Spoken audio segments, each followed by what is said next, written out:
Hey guys, welcome back. It's your favorite Gimp of Limp, and I'm here with the next part of Uboot, the playthrough that I'm doing, playthrough/review. We're going to pick right back up where we left off. A couple key things real quick. One, sorry the audio is a little bit diminished on these playthrough videos than my usual ones. I'm not actually able to plug in my upgraded mic to the camera when I have it on the little gyro stabilizer that it's on now. So unfortunately, it's just the camera mic that's picking up my own voice. But as long as I stay behind it, it generally does okay.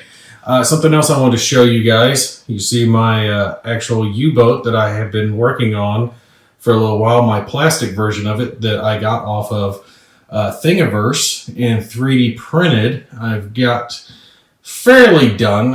I was kind of anticipating it coming out looking a little better than this, but I didn't print it that well. I printed it horizontally like this using the flat part here at the top, so it was upside down when it was printed, which required a lot of support in between here, and it just kind of made it all scraggly and beat up. I tried to kind of sand it down a little bit, chip away at some of the stuff. Came back with a plastic putty that I used to fill in a lot of the gaps because there were a lot of gaps. Since it didn't print that well, I had to come in here in between the seams because from each one of these little support structures is a single piece. So this up here is a piece, another piece, another piece, another piece, all the way down, and then the conning tower is a piece. And use the putty to fill in the gaps as best I could, and then paint it all over it with just like a battleship gray to kind of get it to match in a little bit. I think it came out okay, but it gives me a replacement one if I want to use this one instead, or if the little cardboard one there actually breaks, I do have another one that I can use.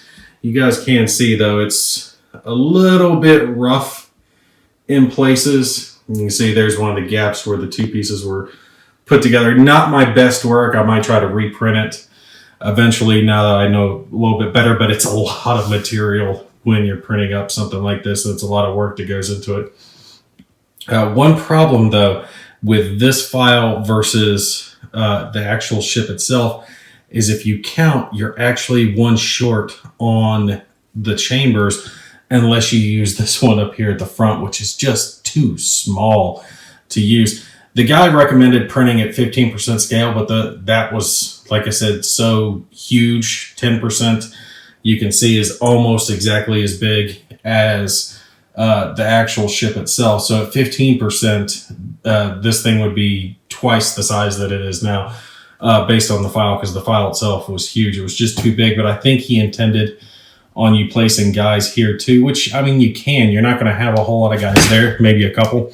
Oh, and you guys can see it doesn't stand up that well. You need to use like an alligator clip underneath it or something like that to get it to sit still. I'm going to have to come up with a better way to do that, but we're not going to use this today. This is just going to be off to the side. We'll use the normal one, but I am going to do a video at some point showing you guys a little bit more on how I made that and how I'm incorporating 3D printing into gaming, if you guys want to see all that.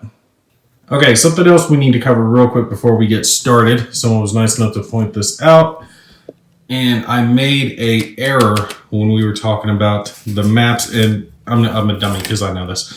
I should have known what the hell I was saying. Maybe I was tired or something, or kids kept me up too late. But when you're using a little protractor here and you're trying to figure out your destination, you need to take and use your little center marker and line it up, as best you can. And that's going to give you your bearing that you're going to. Because if you do like I was doing and bringing it way too far up, that's obviously going to change your bearing. Like the distance here, it's not that big of a deal, but if you have a larger angle and you close it in like that, you're really going to throw yourself off. Like if I was trying to go off in this direction or horizontal and I bring it in and it's like pointing in the wrong direction. So make sure you take whatever point that you're starting at, and that's going to be there in the center.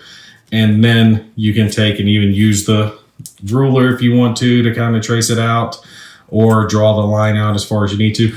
Whatever you need to do to take and figure it out, but make sure you keep that point there in the center when you're figuring out your course and your destination. Okay, so we're back over here. I've got everything, and I've got my light. Sorry, I've got Lysa showing off everything. All right, I've got everything pretty much set back up to where we were. Since, unfortunately, the game doesn't have any type of save function, I can't save us exactly as we were. So I'm not going to overly worry about the maintenance stuff and things like that. We showed that in the previous video. What I really want to show you guys on this video is something that I know you want to see, which is approaching an enemy ship, getting on top of them, getting submerged, you know, how all of that's going to work. So we're going to go to the 93rd AN 93, and it's going to take about 2 hours to get there. And then we're going to take and try to sink that thing with a torpedo. And that took me far longer than it should have when I originally did this off camera. Okay, so I've already got our course and speed locked in. I did actually change it for the updated. It's at 170 now instead of 175 since I did that bad. But you can see 170, we're at full ahead. We're already good to go. Let me actually make sure I annotate the fact that I have spent a couple orders doing that. So we will hit transit since we are transiting, and it will pop up if anything comes up. Okay, so bam, we've got a new message for HQ. We'll pause real quick to make sure we can get this taken care of. And the date is actually going to come into play when we're doing this. Now we have a guy located here. You can see the little Enigma machine looking icon on the board. He's in the right spot, so we can decode this. It is 1940-801. So that's when you need to take and break out your little decoder sheet here. And you come down to, let me find it, 801. All right, you see right there, and you see the code is MCD. So that's what we need to input in to understand what command is trying to tell us. So we'll go to our instruments, we'll go to Enigma, and we see we have a coded message coming to us. We will decode it. Crew in position, yes they are, and then we will hit the code in there. Let's keep scrolling, M, C, and D. And bam, you see as soon as it gets in, weather report required from quadrant AN 34, rewards 3,000 renown, 2 morale. So if we go to that section and get them a weather report, we'll take and get bonus points. We're not going to worry about that for now because we would just have to go there and, you know, sit there. I want to take and shoot something. So we'll go back to our, oh, no, not that menu. Check mark. Okay, we're back to here, and we will start transiting again. Quadrant AN. Okay, and you'll see that it pops up. We've reached 91. So let's look. And we are coming from 38. We've just reached 91. So we just crossed that little line right there. And you see how much time has elapsed when we got there. And the cool part is we can still, oh, I forgot to put in my observers because I do have observers up on the deck. And you see it's raining. I don't know why this training mission is always raining, but you can tell hopefully in the image that we're actually sailing along. So we can take and do this, and we can hit our time. Unfortunately, we can only go to action time, which would take us a really long time here. So we're going to have to go back to transit for our transportation. You see, we started at 8 o'clock, I do believe it was. And we should almost be to where we're going. Let's kick it back over to transit. That's just a repair thing. I just went ahead and just clicked to have that finish up. All right, still, oh, we have to go back to transit, but it's almost 10, so we should be very, very close to getting into 93. We can pop in, observe. Okay, we see that the weather's actually cleared up. That's going to help us and hurt us because the enemy will be able to see us easier as well. Let's hit fast and see if we get there soon. You can see the time flicking around. We should be popping over there very, very, very soon. A little while to get there. Okay, we just reached where we go. We are in AN 93. So now we are in the quadrant that we're supposed to be in. And we're ready to go at these guys. Now we've got to find that big merchant vessel that is here. Did I click speed is full ahead? Yeah, I did click it as full ahead, but we are not full ahead. All right, let's go to our binoculars Look around. It's looking dark. All right, the last time I did this, I probably should have done it in the same direction I did last time because it popped me right up on top of that guy. I know he's going to be up here somewhere, just up to our right. Okay, there he is. You see him right there? Okay, hold up. We got some type of message. Okay. We actually just got to our second watch. So let's go ahead and take care of this real quick. That's what that bell was. We need to take and adjust our order track back down. Bam. And then we take all of our tablets and we flick them up to the top. Any orders like this that we want to carry on, we will take and set up. We want those guys to continue to observe. So they're still going to be observing. But if we didn't want these guys to observe, we wanted to do something else, that's when we would take and flick this over to an activation token to give them an activation for performing the watch. But we want these guys to keep watching because we've seen the ship through the binoculars, but they haven't technically observed it yet, I don't think. But we will get those SOBs. We got to get in close. I'm thinking I might go underwater. Slide this to the top. Slide this to top. And remember, if you didn't watch my first video, we're playing on easy, which means we're not flipping, we are sliding, which makes this a hell of a lot easier. Now, let's take and do this in real time because I want you guys to see that we can actually see that ship. We're in real time. And look, you see that little, I don't know if you guys can see it, that tiny little dark speck dead in front of us. That is the enemy merchant vessel. And it looks like we have come right the hell on it, like dead center. So changing our degrees was good because last time I was off a little bit and I had to steer on him. Now, we're a little ways away from him. It's only going to take us a few minutes to get on top of him. So I think we're going to take and pause this real quick. I want to take and issue an order to dive because now that we've seen it, I want to get up on him, use the periscope, and take him out that way. Because if we're on the surface, they can spot us as well.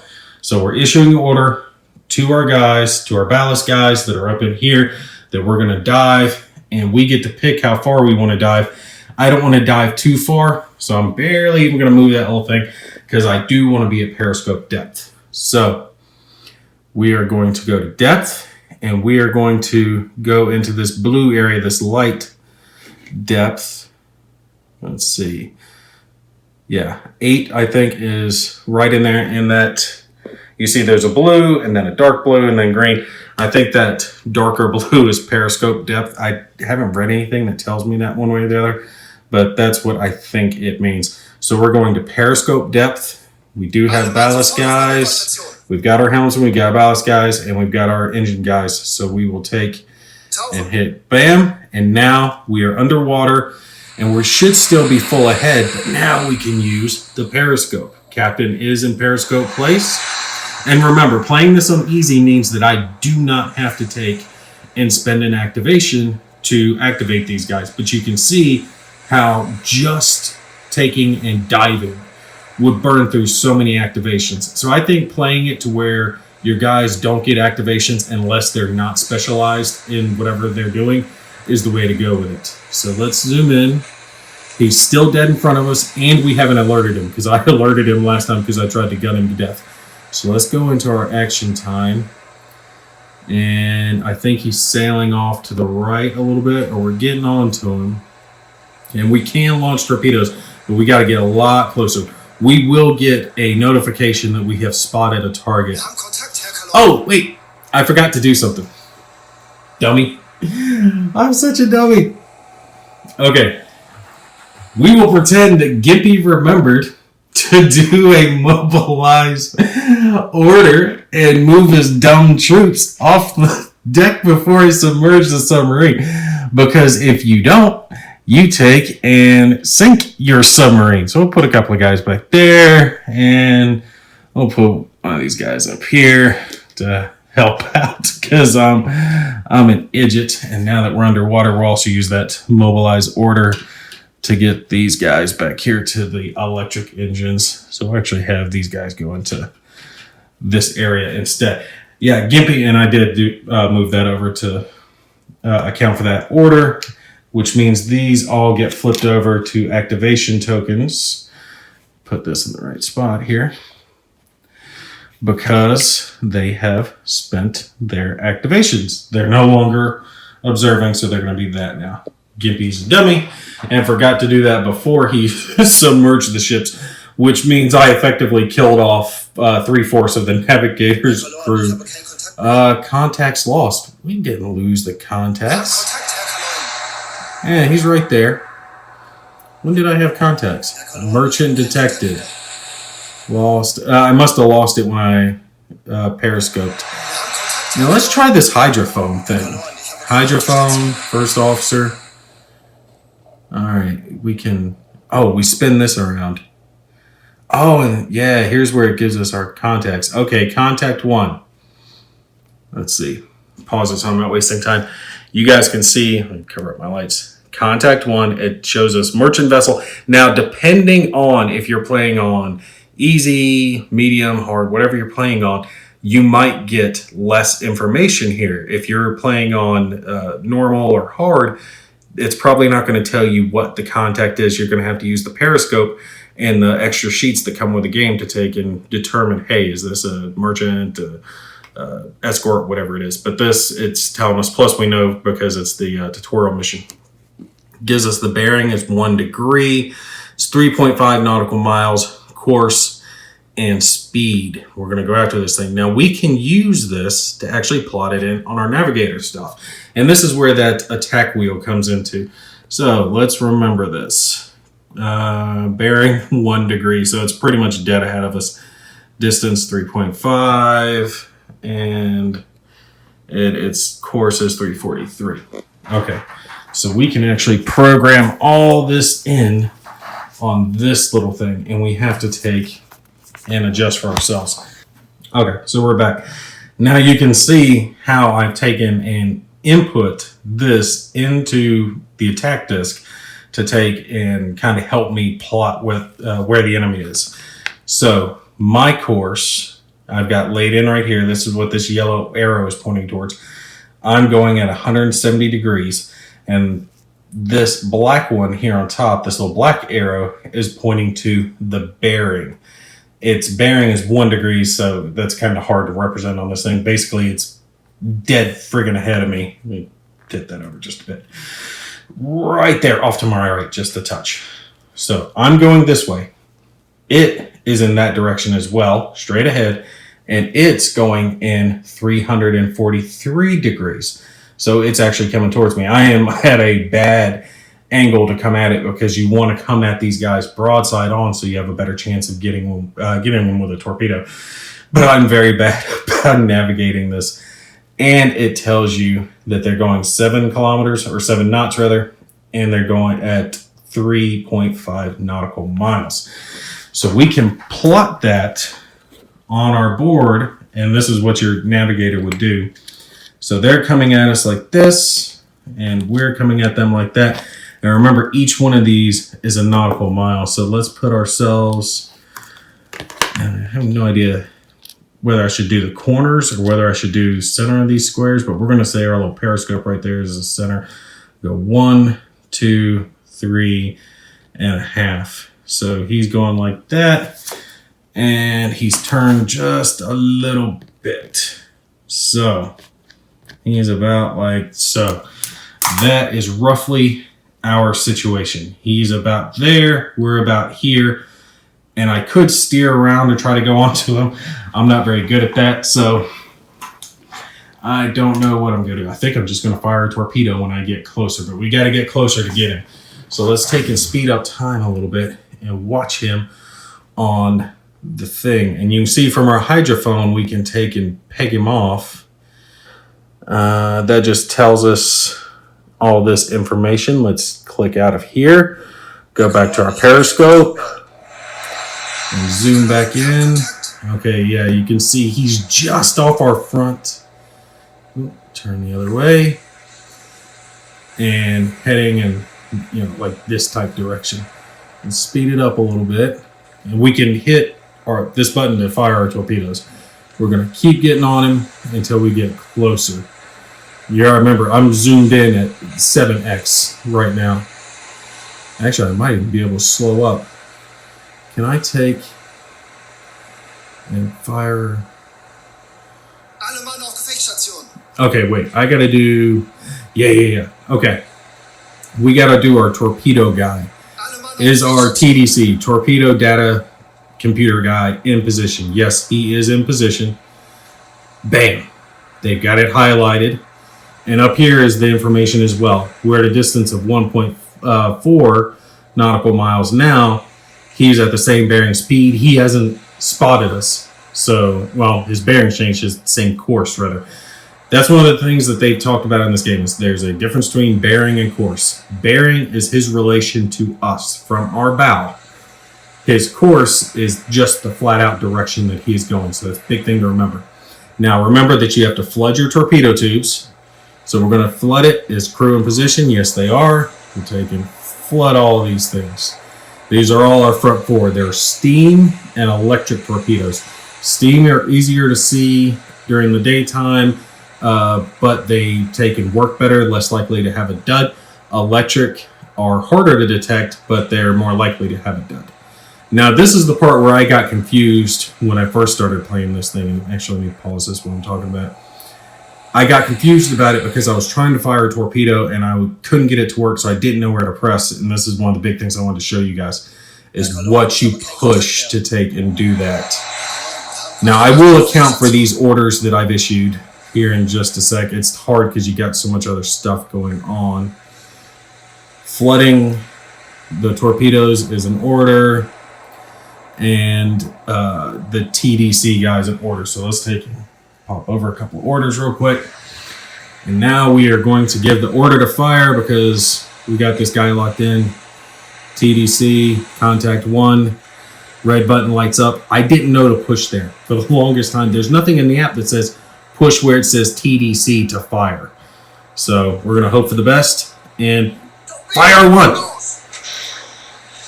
It's 0.9 miles or nautical miles after him. Let's see if we get him. Let's zoom in. And it's going for him. You can see the ship. Come on. This is zoomed in at ×7. We're at 0.5. Come on. We plotted this thing. We're going to get this SOB. We'll hit him. We'll take him out. This is how it's going to be. 0.2. 0.2. 0.1. Almost there. Come on. Tell me we got him. Tell me we plotted this. Boom!